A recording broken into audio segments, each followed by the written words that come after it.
Shalom, shalom, paix, grâce, faveur de la part du Seigneur pour toi et pour moi au nom de Jésus-Christ. Amen. C'est une joie pour moi de revenir au travers de cette vidéo, partager avec toi, te fortifier, t'encourager dans la parole de Dieu. Et je pense que le Seigneur va nous bénir au travers de sa parole.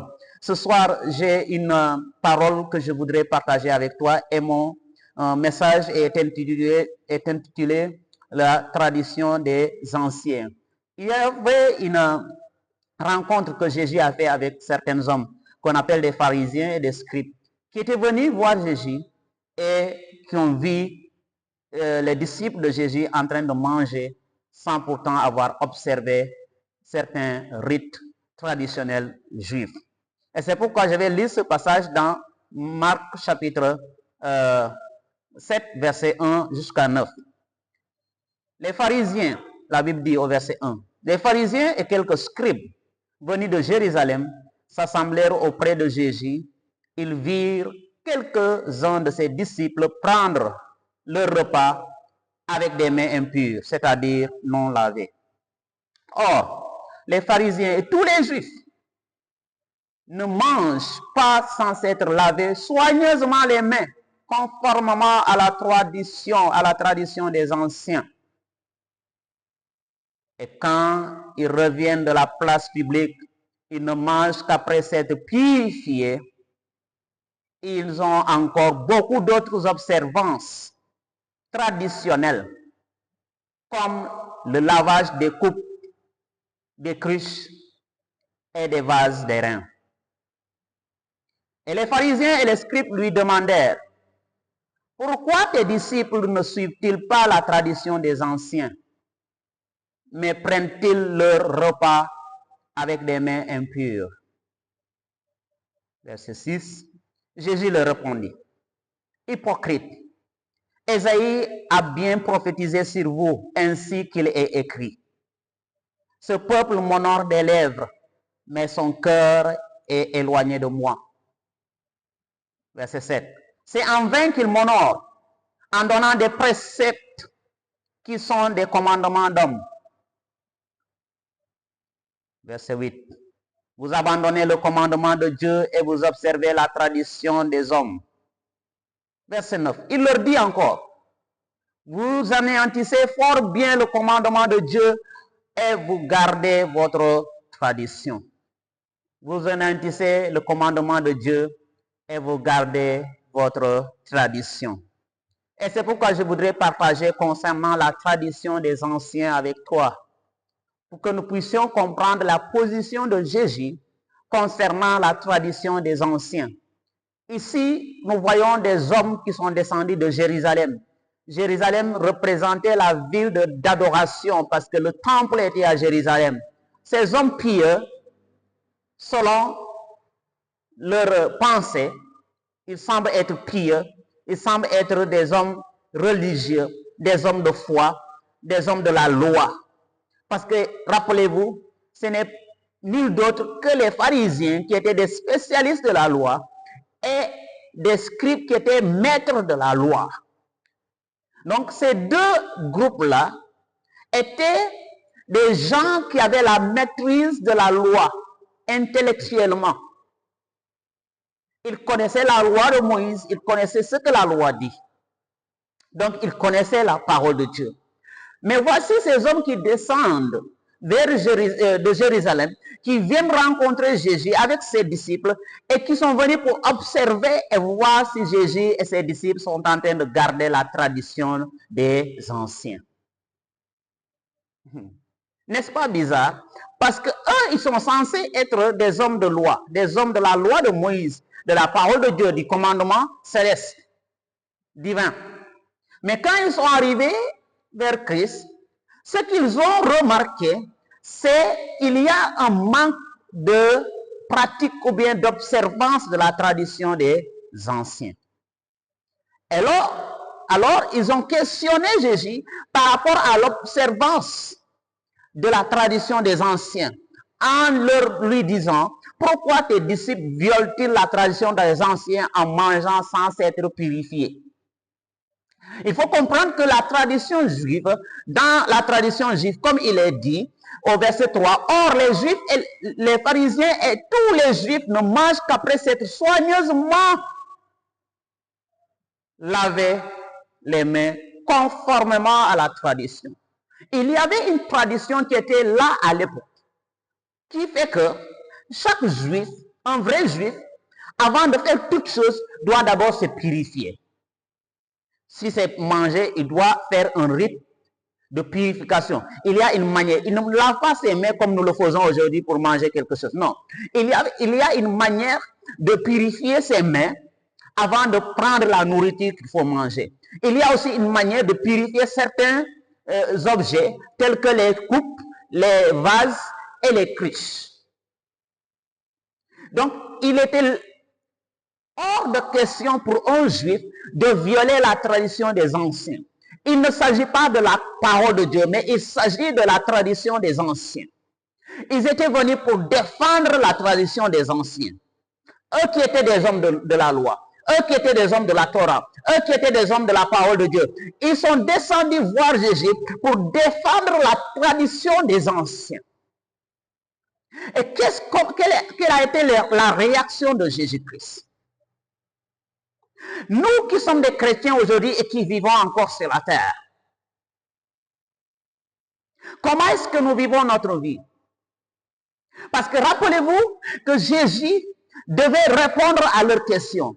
Pourquoi est-ce que tes disciples n'observent pas la tradition des anciens? Et voici ce que Jésus a répondu. Jésus leur dit, mais vous êtes hypocrites. Et Ésaïe a bien fait d'écrire vous concernant parce qu'il dit, ce peuple m'honore des lèvres, mais son cœur est éloigné de moi. Bien-aimé, le problème ici, c'est le cœur. Le problème, ce n'est pas le fait qu'ils connaissent la parole de Dieu, mais le problème, c'est leur cœur. Parce que quand tu connais quelque chose, c'est la soumission de ton cœur qui t'amène à obéir à cette chose. Quand ton cœur n'est pas circoncis, quand ton cœur n'a pas été transformé, quand ton cœur n'a pas été changé, tu ne peux pas, malgré ta connaissance de la loi et de la parole, tu ne peux pas marcher dans l'obéissance parce qu'il y a quelque chose dans ton cœur qui n'a pas encore été circoncis. Et là, nous voyons Jésus leur dit, vous êtes des hypocrites. Parce que quand Ésaïe a écrit en disant que ce peuple m'honore des lèvres, mais son cœur est loin de moi, il avait raison vous concernant. Chrétien, quand Ésaïe a écrit en disant que ce peuple m'honore des lèvres, mais son cœur est loin de moi, il avait raison parce que vous êtes hypocrites. Et nous voyons ici Jésus en train de réprimander ces leaders spirituels, ces leaders qui étaient des personnes élevées, qui étaient des personnes de la foi, qui étaient des personnes de la loi, qui étaient des personnes des commandements de Dieu, mais qui sont venus défendre la tradition des hommes. Et Jésus, prenant la parole, leur dit, c'est en vain qu'ils m'honorent en donnant des préceptes qui sont des commandements d'hommes. Ce qui veut dire quoi? Le peuple juif s'est fait des préceptes, a mis en place un système, a mis en place une tradition. Pour eux, ils pensent que ça leur permet d'adorer vraiment Dieu. Mais Jésus dit, ces préceptes et ces traditions ne sont que des choses qui sont des commandements d'hommes. Là, Jésus a fait une distinction claire entre le commandement de Dieu et le commandement de l'homme, entre la parole de Dieu et la tradition des hommes. Et le chrétien doit être en mesure de faire la différence quand il s'agit de la parole de Dieu, de dire que ça c'est ce que la parole de Dieu dit et ça c'est ce que la tradition dit.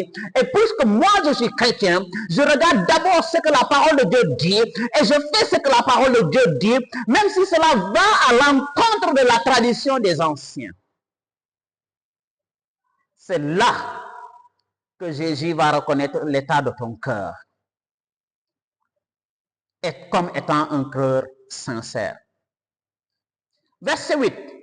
Vous abandonnez le commandement de Dieu et vous observez la tradition des hommes. Chrétiens, si nous ne faisons pas attention, si nous ne prenons pas notre courage pour sonder les Écritures, pour regarder ce que la parole de Dieu. Nous allons remplacer la parole de Dieu avec des commandements d'hommes sans le savoir. Parce qu'il y a de ces commandements d'hommes qui semblent être bien. Il n'y avait rien de mal de se purifier les mains, de se laver d'une certaine manière. Quand nous regardons, c'est ça, ça semble être bien. Mais si nous ne faisons pas attention, nous allons finir par renverser les choses. Nous allons mettre à côté la parole de Dieu et être aveuglés par la tradition des hommes de telle manière que ça devient pour nous quelque chose qui remplace la vraie parole de Dieu. Nous tous, nous venons d'une tradition ou d'une autre. Je viens d'une tradition, tu viens d'une tradition. J'ai une culture qui appartient à mon peuple, tu as une culture qui appartient à ton peuple. Mais quand nous venons à Christ, nous adoptons, nous marions, nous acceptons la culture de la Bible, la culture de la parole de Dieu, la tradition de la parole de Dieu, les commandements de Dieu, ce que Dieu dit. Autrement, nous n'avons pas reçu Dieu dans nos vies. Si nous venons et nous continuons à observer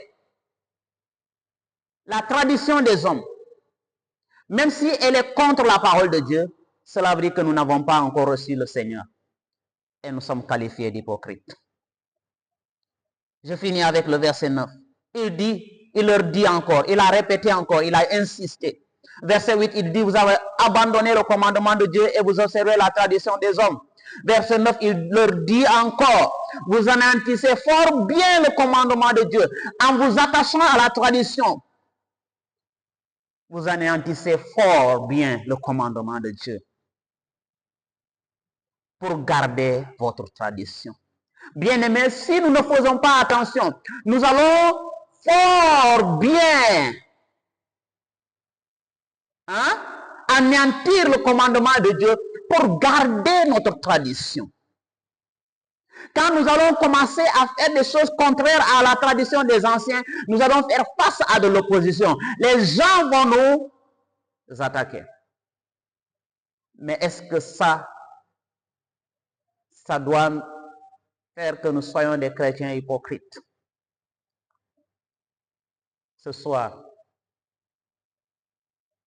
je voudrais exhorter et m'exhorter moi-même à baser notre vie sur la parole de Dieu.